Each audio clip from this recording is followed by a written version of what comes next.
Well, welcome everyone. Sorry that there was an issue with the link this morning, but I would like to introduce myself. My name is Jenny Cook. I'm the coordinator here of the Leadership Center, and I have the pleasure of introducing our speaker today for our third session in our pool, which is Powerful, Unmistakable Legacy Leaders Speaker Series. We are excited to welcome back Pamela Green. She is not a stranger to the Leadership Center. She's an executive consultant, coach, and advisor to boards, CEOs, and their teams. With the remarkable 30 years of board, executive, and leadership experience, she has consistently been recognized as one of DC's top 20 coaches. As a global leadership influencer, she has played a pivotal role in helping cabinet leaders achieve their personal and organizational competitive advantage. Pamela holds a bachelor's degree of science and an MBA from Franklin University and is currently pursuing her doctoral degree in organizational management from Liberty University in Lynchburg, Virginia. We are excited to have you here today, Pamela, and I am going to turn it over to you. Thank you. Thank you so much, Jenny. I'm going to go ahead and share my screen and get us going here. And you will need your phones, believe it or not. That's welcomed for this presentation. So for this topic today, and feel free to unmute yourselves or type in the chat questions that you may have throughout. I know we have an intimate group today, but we're still going to move forward because that's what Trailblazers and Torchbearers do. We pave the way and we move forward despite any potential setbacks and those kinds of things. So I'm your facilitator and we're going to move forward. Here's a question for you. You know, who is a woman that has inspired you the most? You can type it in the chat or unmute yourself. Who's a woman that has inspired you? Same. This one won't be surprise to some of you. I put in the chat my grandmother. I say all the women in my family, I really should say, because I felt like it was a group effort raising me. Yeah, Mom, Michelle Obama. Yeah, absolutely. Yeah, yeah. So when we think about these women, what is it about them that really, like, when we ask the question, what was it? When we're talking about, trailblazers and torchbearers, what did they do? What made them sort of rise to the top for you? And again, you can unmute yourselves or you can type in the chat. For me, my grandmother and my great-grandmother, all the women in my family, on my dad's side and my mom's side, they were fierce. I mean, they weren't afraid of anything. And it gave me courage as a young woman growing up. And I remember, being in church and I had a question about, I was in elementary school and I had a question about something the pastor said. It just didn't sound right. So I tapped my grandmother and I said, Grandma, I don't understand, something the pastor said. And she just said, okay. So after church, she took me by my hand. She said, come on, we're going to go talk to pastor. I didn't know what she was going to do. And I'm going, going up with her. And she says to the pastor with great respect, she says, hey, my granddaughter had a question about something that you said. And maybe you can answer the question. She said, okay, babe, tell him what your question was. So I did, and he answered it. And that was my first introduction to not being afraid, to um, address concerns, to not shying away, not, being in a pocket and staying there and being quiet and only speaking when spoken to, and some of the unspoken rules of the day and some spoken that caused me to like, oh, wow, this is okay. Now, does that mean that I didn't have challenges with those things going as I grew up? Of course I did. But it always is the pivotal moment in my life where I realized I had voice, that I had a responsibility, and I had questions, and my questions deserved to be answered just like someone else's. I see we've got overcoming, quiet confidence, calm in the storm. Absolutely. So when we think about, being inspirational or trailblazing and torchbearing, it's not always running into the woods screaming. Sometimes it is just, yeah, being resilient, standing strong in the face of adversity. Sometimes it is quiet strength, um, and holding to your position or your mindset and not being easily moved and overcome by adversity and setback. I think that's what it can also mean as well. We can also be woman king, but we can also be woman king in our quiet, resilient ways of showing up. Great stuff. Okay, good. So let's talk a little bit. Like usually the first category we think about our mentors and advisors, right? We think about how do I get somebody that can mentor me? That used to be the word of the day, the question of the day. How do I get somebody to mentor me? And when you think about mentoring, the difference between mentoring and advocacy, a mentor is a person that's doing what you want to do, or someone that you admire, that has skills and capabilities, or a position and a posture that you too want to begin to adopt and take on as your own. So they are role models for you. And when you are in a mentoring relationship, that mentor is doing all the talking. They're 80, 90% telling you about their experiences, what they've done, what they would do if they were in your shoes. They're giving you, insight, suggestion, and maybe even some advice and coaching. But most of the conversation is about them. Advocates a mentor can become an advocate, but an advocate then is that person who takes what they know about you and they get your brand, they get your name in front of a group that may not have um, had an opportunity to be exposed to you. They advocate for your voice, they advocate for your skills and your capability. And all of both of those roles can have a significant impact on where we are and where we say that we want to go. Anybody have an experience with either or both that you're willing to share, and how it's impacted you in your career or personally?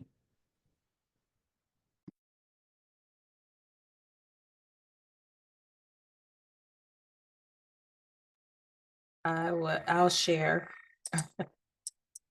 Thank you.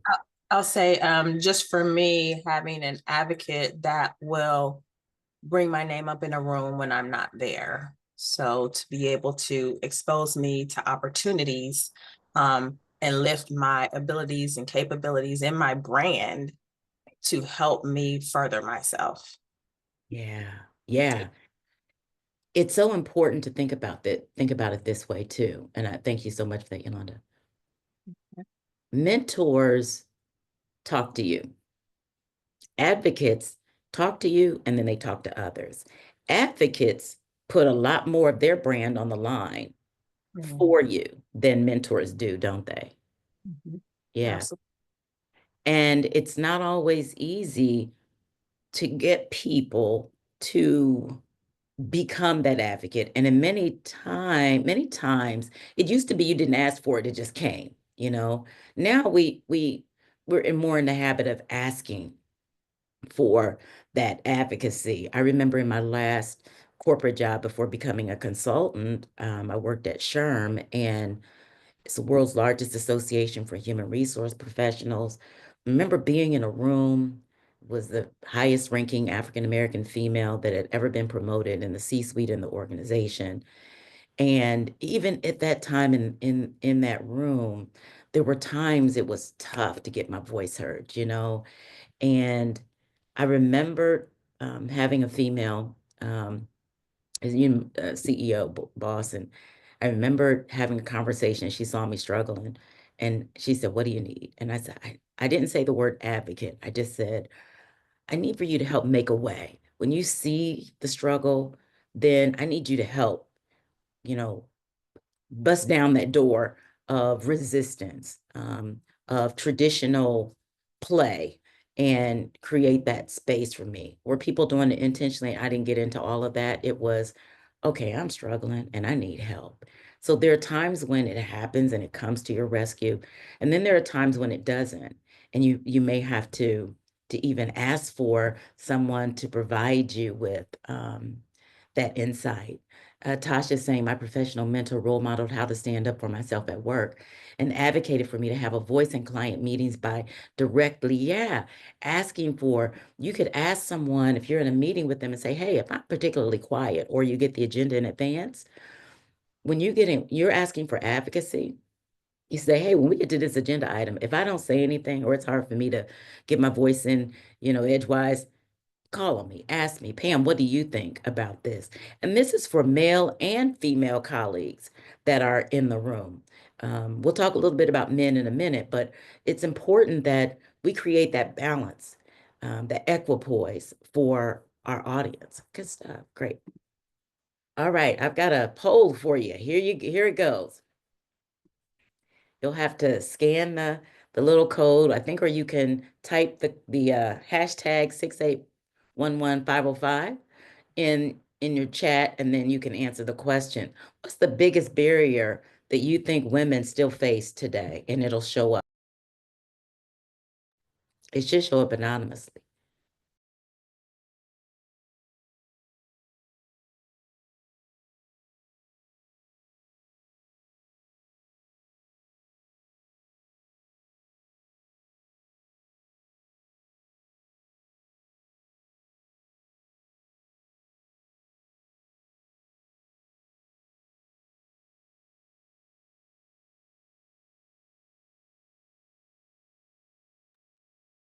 Yeah.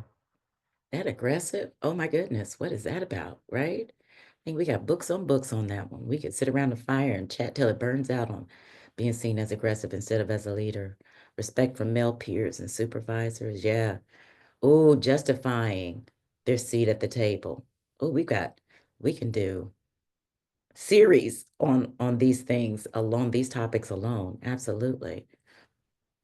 I remembered in one C-suite situation, I had a male colleague ask me, how old are you? Not in a, no, he said just like that. How old are you? Oh, I said, I'm about your age. Oh my goodness. Because for him, I wasn't big enough, old enough to sit at the big kids' table, the adult table. I had to go sit at the little kids' table. And he gave me the blues the entire time I was there. I'll never forget him. I think I'm gonna write a book on him, and it's gonna be his first name. It's gonna be at the top. It just that's the name of my book. Gender stereotypes, not having our voice heard. Yep, feeling like you have to prove yourself, encouraging diversity in all areas. Another thing that pops up for me is women. This I'm gonna tell you what I'm about to say is a whole series in and of itself. But women who don't advocate for other women, but take on the dominant or the predominant mindset in those leadership roles. So in other words, they embrace the male dominated mindset because it is what got them to success. And in order to maintain that success, it could be that only one of us belongs here, right? There's two things that look alike, one of them don't belong, and it's you. So there is that. We really have to work on that girl on girl crime, as I often say in my presentations. And then, yes, pigeonholing you in certain leadership roles. I mean, it's and let me see. Yeah, can't win for losing. Either you're too young, yep, or you're too old. And until I let my gray hair grow out, I still had people saying, because I was wearing braids at one point during the COVID era and the pandemic. And I remember having someone tell me, oh my goodness, you look like a 10-year-old. I chose to take that in a positive way. But it wasn't until I let my gray hair grow out that I started to catch up with, I think, my age. And I remember when they said that, I was still in my mid to late 50s. Now I'm 60, and there's a part of me that wants to go back, put that black color in my hair so I can still look like a 10-year-old. I ain't gonna lie about that. But I think they meant it as a compliment, but it has always been something that has, I won't say plagued, has challenged me throughout my career. You either look too young to be in this role. I have had women tell me, you need to wear glasses, you need to dress older, you need to, it's crazy stuff. And thankfully I didn't follow their advice, but I was getting some crazy advice. So it's important that we recognize what the barriers are so that we can begin to embrace who we are and own our place wherever, wherever we are. So good stuff. I know that folks are still typing. We got started a little late, so I want to keep on trucking. So what strategies have you used or seen used to overcome some of the barriers that we'll talk about? But what these barriers that you've listed, what are some strategies that you've seen used or that you've used? I've talked about a few of them, but what are some of those strategies that you've seen that work very effectively? In addition to what we've already typed, anything?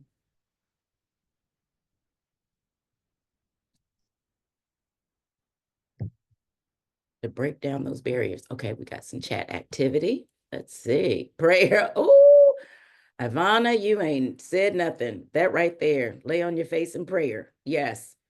And if we're just going to be honest with each other, there have been many times as an executive growing up throughout my career that I cried on the way home from work.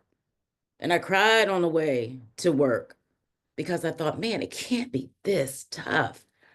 But I was always either the only one, maybe the youngest looking one, and only one being only woman or only woman of color, only woman of a certain age. I mean, there was all kinds of lists I was checking.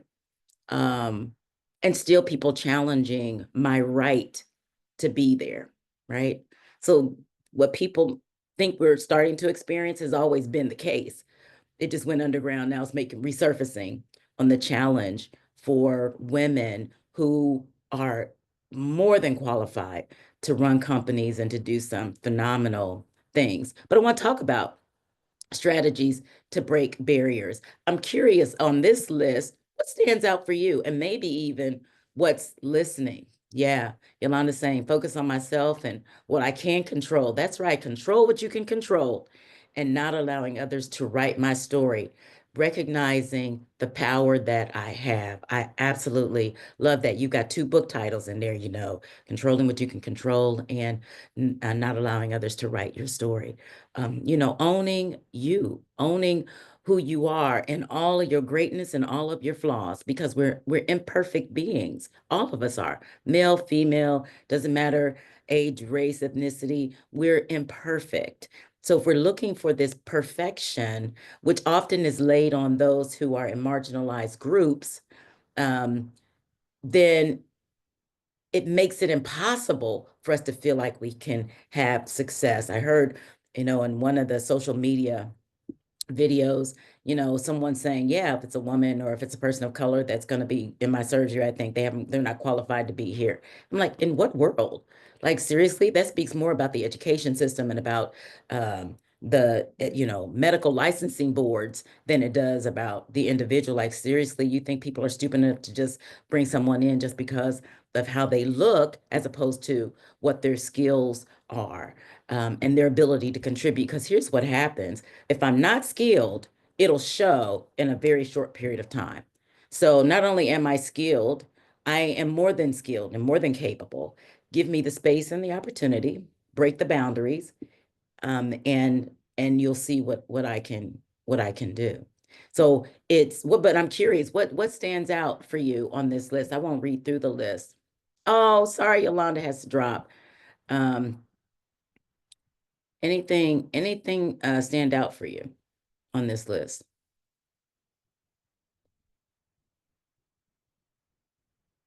Let's see what we got here. Networking, yeah, definitely. Often when I'm doing these talk, there's that building your brand, yeah, setting boundaries. Yeah. We work as women, and this is just a oh, thanks, Gail. That's good to know. You have to tell us your tips on speaking up. I think, okay, so this is what I'm gonna say, Gail. You probably was thinking it, but I'm gonna say it. The older I get, the more I don't care. I think that's kind of what we're saying. Like, I really don't care if you like me. This needs to be said. I'm gonna say it respectfully. But it needs to be said. So I'm saying it. Now, ready to move on? People don't know how to take all of that because they expect you to be nasty and all that stuff. And I don't have time for that. But I'm like, no, I think we need to say this and let's talk about it. But it's so interesting when you think about this. I'm always challenged when I'm working with my clients, especially women, and they call me and they're frustrated and all these barriers and blah blah blah, and my network and all of this stuff, and we go through the things, and I have to ask this question: say, tell me, how big is your bank account? What do you mean? Do you have at least a year of your salary? Not 6 months, y'all. A year of your annual salary saved up, set aside. You're not touching it. It's your emergency fund. And we talk about why that's important. Why is that important? Why is it important to have at least a year of your salary, or another way of thinking about it, of your expenses, a year of your expenses saved up in an account? There you go, Tasha. Ding, ding, ding. Options. So if I run into a burning building, I know the fastest way to get out. I am not stuck. I'm not going to fall on the ground coughing because of all of the fumes and pray that somebody drags my behind out of there. I know how to find the exit. Now, I say that because it gives you the options. You decide to go, you decide to stay, you decide if the juice is worth the squeeze, if you have the skills or not. And so when we get to that point in our conversation, it's like, well, I do have the resources. So should you telling me I should leave? No, I'm saying, have you gotten everything from this organization that you need in order to move to the next? Not get in, oh my gosh, I smell smoke, and then running. You're not going to build up anything. Some of us need to build our resilient skills. And you're only going to do that if you run in and you figure it out for yourself and you learn how to speak up and you understand organizational politics and how to navigate them. You give yourself time to understand the culture and working on building those skills that maybe a little not as sharp, little dull, but maybe learning how to own your brand and embrace who you are. Now, I am personally not a huge fan of superpowers because they're not real. And sometimes we, throw on the cape and run to the burning building, and the next thing you know, we're on fire. What I do am an advocate of is owning your brand, owning your strengths. What are the things that you bring to the table? Because that strength can be a towering strength, right? Or some circles, we call it superpowers, but then also it can become a weakness because we over rely on that strength and we don't rely on other skills that need to be developed. So every experience that we're having, even some of the challenging ones, can help us develop new skills and really enhance our brand, which ultimately boosts our bottom line. So breaking barriers is more than just what you know and what you do. It's making sure that you have the resources that enable you to take risks, to stretch, and to grow. Now, I want to talk briefly about men as allies because I love my guys. Oh my gosh. And I grew up with all boys. One of the things I learned growing up with brown boys and then men, and being the only one in a lot of male dominated environments, is that men like to spar. So sometimes you go into a meeting or you'll go into an environment, and I've had men actually punch me in the shoulder. Now, not to knock me over, although I'm petite, so usually I have to grab my, get my footing. But it's like, hey, punch you in the shoulder because that's how they interact with one another. They call each other out, they do crazy stuff, then they go out and have beers, drinks, or whatever. When women enter the room, it often disrupts that flow, right? And they don't know how to spar with women. They don't want to be called sexist or racist or you know, all the other things that we say that men, you know, bullies and harassing and all of that stuff. So they're trying to get their footing as well. It's as if you punch them in the arm with a Mike Tyson kind of punch when you walk into a room. So they're trying to get their footing. And sometimes the only way they know how to do that is to swing back.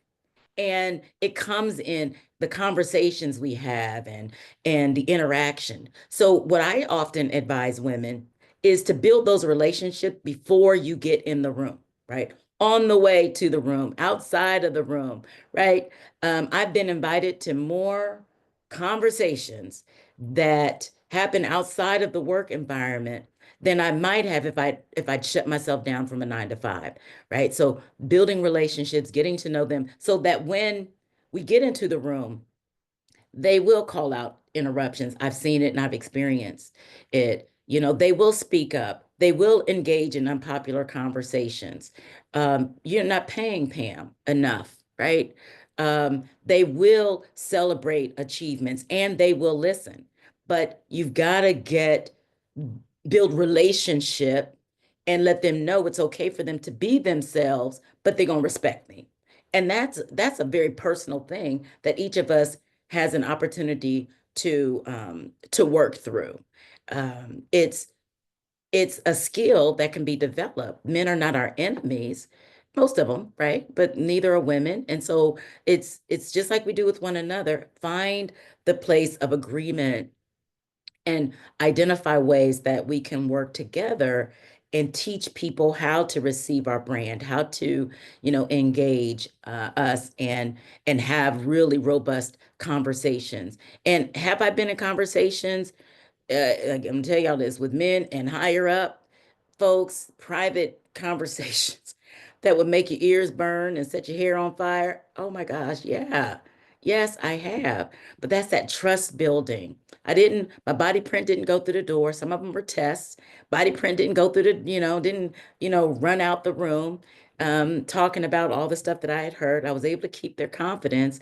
And in exchange, they would lend me trust. They would lend me their voice and their ear, and they would advocate for me. It's going to be different for all of us. But I think first we got to build those relationships and not be sometimes so scary. It's like, oh my gosh, super sensitive. Oh my gosh. If you're super sensitive about the crazy things that people are saying now, you're not going to be ready. There's a wonderful um, scripture in the Bible that talks about if how can you run with horses if you can't contend with footmen?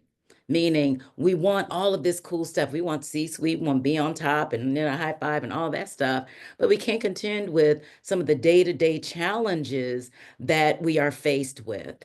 So it's that hand-to-hand combat that we want to skip over so that we can make the world stage, so that we can do certain things. Well, the only way I could travel with executives, or the only way I can travel with political leaders and coach emergency room physicians and people who aspire or who are already on the world stage, is that I've learned how to contend with men so that I can run with horses. So yeah, do I get offended? Say, yeah, but we're gonna have a conversation behind closed doors. And hopefully it's gonna help you move forward in a more public format. So there are ways that you learn how to navigate, but first we got to figure out how do we contend with men so that we can run with horses. And sometimes the men that we contend with are women. Again, a whole nother presentation, but we do need to figure out how as women we can learn how to support one another without all the stuff. That's a whole, I think, Jenny, we're just gonna have to have a conversation to talk about, bring that one up. But celebrating one another's achievements and supporting one another, open to questions or thoughts or insights or pushback and all the things. Yeah, right. So some good stuff, some stuff for us to keep talking about and keep thinking about. And then there's intergenerational collaboration. And I have heard the gamut of all the things that we think about the younger generation. So, and what I mean by younger generation, a generation younger to you personally. And so there is one to probably every single one of us. And then there's an older generation to every single one of us. The question is, what can we learn from these generations and what can they learn from us? Because I think mentoring goes both ways.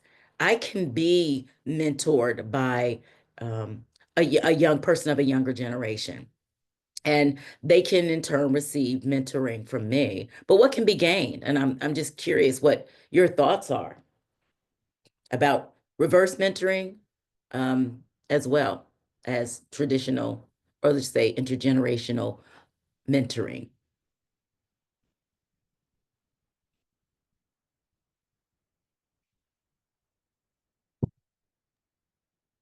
See what we got here. Yeah, staying relevant. Oh my goodness. My younger folks, they love to correct me when I check in with them on the latest slang. Um, I've got some stories to tell, but I'm not going to do it here. It'd be way too embarrassing because we're recording, and I just don't want to be out there in the ether spirit. But I got some this things that they've helped me with. Yeah, so staying relevant, new technology, faster, easier process. They do, but think about when we were young, knowledge. We were like, oh gosh, there's a much better way to do this. So we were there once.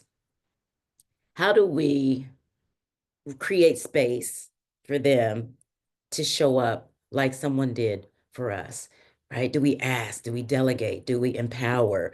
Do we check in? Do we have conversations with? Like all the ways that we can, tap into their knowledge. I have a young lady that I'm working with now. Oh my goodness. She is amazing. And I'm like, where have you been? And what I found out was in her organization, she was like put in a glass, hidden over in a corner. And I'm asking all these questions because we need it in the organization work that I'm doing. And she has blossomed. They're like, oh, I didn't know she could do. I didn't know. Well, did anybody ask? Did you check in? Did you create space for these young folks to just be? And yes, good night. They're gonna make mistakes because we did. We forget that. I recently we have every in our neighborhood there's a new generation of kids that are going. My son's 20 something now, so we're going through a whole new generation of elementary school kids. And them jokers set fire to one of the trees out back. And some of the neighbors were, oh my gosh, I can't believe it. They set fire to a tree. And all I could do was crack up laughing. I was like, these little boogers set a fire to what? How did they? Right. So we went out, I put water on it. They scattered. And now everybody wants to get, and I said, wait, wait, wait, wait, wait. The parents know they um they we dealt with it, but I asked them, I said, y'all remember what we were doing when we were younger, when we were their age? Well, I didn't set fire. I said, no, you probably did something much worse. I said, so yeah, the parents said go play out back. They cooked and the kids did what they did. We're afraid that these young people will come set fire. When we turn them loose in our organization, don't be afraid. Just remember you were once young, and you'll move on, and they will all learn. They will never forget the day they disrupted the entire community by setting that tree on fire. So y'all run with that. I'm hoping that it bless somebody today. So here are some of the strategies to being a torch bearer. And I'm curious if anything on this page stands out for you, right? What, if anything, and maybe for you, there's something that's missing when you think about being a torchbearer, because I want to, empower us to be torchbearers. Doesn't mean we have to set the tree on fire, but we do have to light the way. So what jumps out for you? What resonates for you?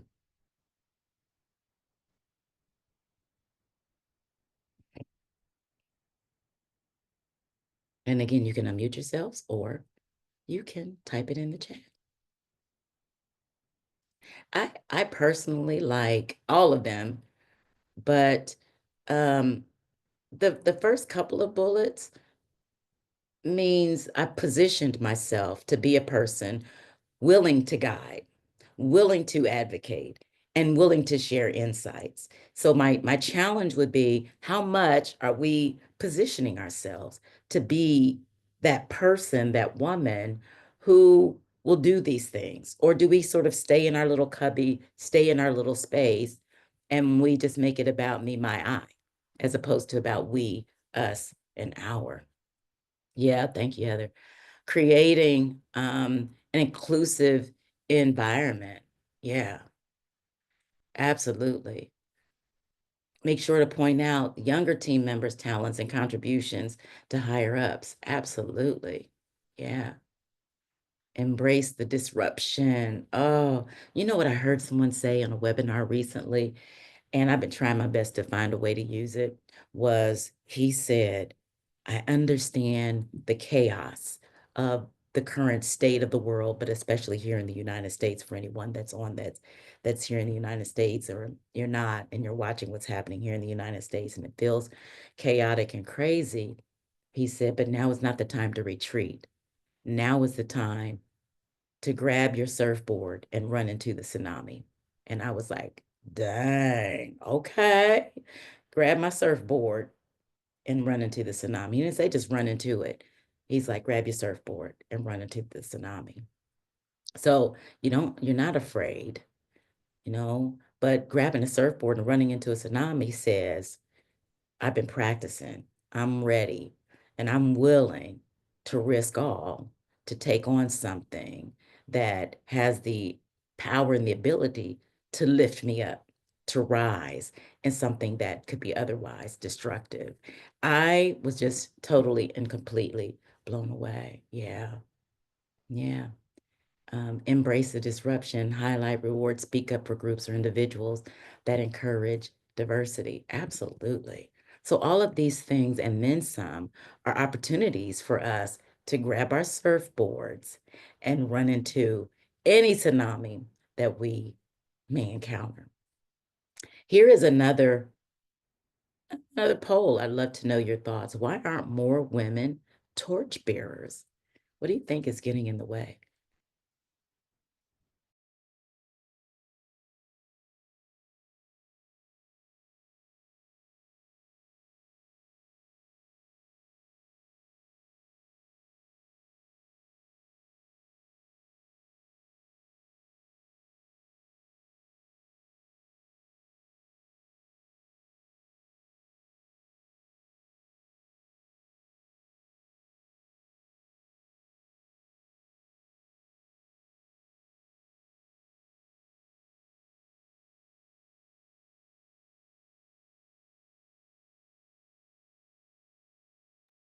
Nobody wants to be first, do they, Tasha? It's like you grabbing your surfboard, you going into tsunami, and you look behind you, and you ain't got no support. Nobody's coming behind you. Sometimes we have to be the first one. And it feels like, right? Oh, it's not going through? Okay. Interesting. That's weird. All right. Well, if your statements aren't going through, go ahead and type them in chat. Risk your own future. Yeah. Self-destruction, career suicide. Oh, my goodness gracious. That right there. Right. Already beaten down, tired. How many times do we say in a week we are tired? Tired of fighting, tired of being the one. I'm tired. So what do we do for that? Right? We have to create our own tribe. We have to get replenished. We have to take care of ourselves. We have to set boundaries. We have to do all of those things. We need a circle of trust and support. We need therapists and coaches and mentors, right? So we need all of those. We cannot continue to go it alone. I apologize that this poll isn't working, but we'll press on, right? Good. Oh, there you go. Look at that. Yeah, insecurity, risk of their voice. Yep. So yep. Thank you. Fear of yeah, yeah. How you be looked at, already beaten down and tired. So we've got some opportunities here. Couple of things. We've got mentoring and sponsoring. We've got breaking barriers and leading change. We've got ways to grab the surfboard, and we have to make sure our surfboard is made up of all of these things. Practice advocating and empowering others. We need the education and knowledge. We need to be paying it forward. We need to create space for people to have success and failure. And failure is not fatal, nor is it final. It is, okay, all right, get up, do it again, right? Think about how you may have helped someone tie their shoe or ride a skateboard or ride a bike. Like, okay, yep, get up, try it again. And lead with integrity and courage. Some great things. The future is shaped, I love this statement, by those who dare to lead, mentor, and uplift others. Be the torchbearer for the generation of today. That's my ask of you. And tomorrow, what's one action you're going to take to uplift another woman? Now it should show for us. What's one action you're willing to take to uplift another?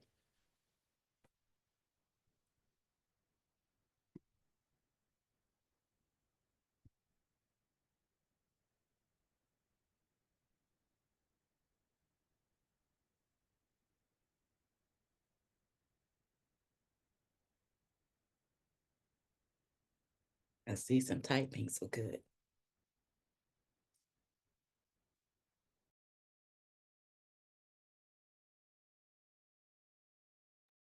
Yeah, yeah, speak up for her.